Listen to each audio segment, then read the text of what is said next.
let's insert our characters that are already been made into the scene. So let's add a image as a mesh plane. Joker, copy images plane. Let's give this a try. Let's see if we're able to get it transparent before we get too carried away. So I've dropped the Joker into here. I want both him and Harley to be standing on this piano. And I understand that the piano might not be big enough for both of them in real life, but this is a drawing. This is an artistic interpretation.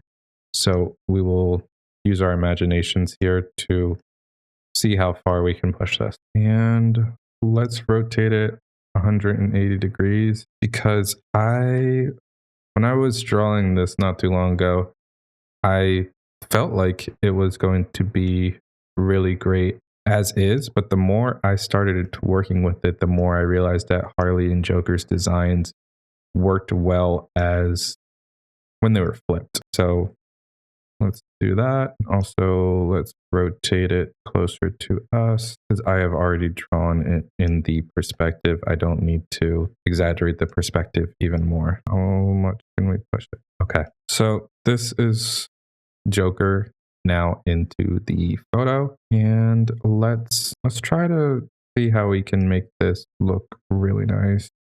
I might have to add in a light in order to get it illuminated because I think right now it's a very dark. All the lights are not on them. So actually, let me do that while I'm already here. Take the room off. See, this is once again why I wanted to take the room.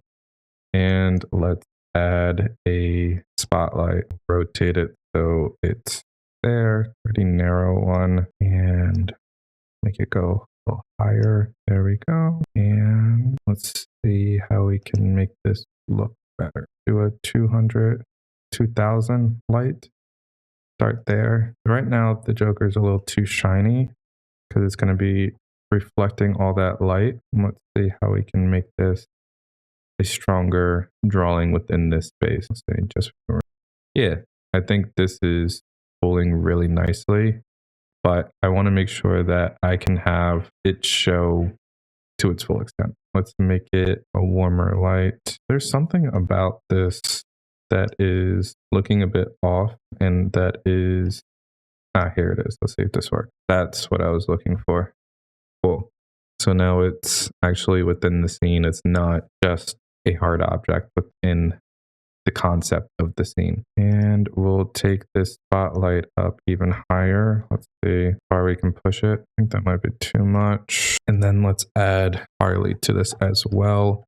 I want to keep as many settings as I can for this one. We'll rename this Harley and go into shading and change this to our Harley photo. From there, I want for this to be in line with the Joker pose that we created. So let's see if I can back her up, then also shrink her a bit. Let's see, what does the perspective look like here? I don't really understand why that's why. Like I mentioned, I want to keep trying and seeing what makes the most sense as we work on this.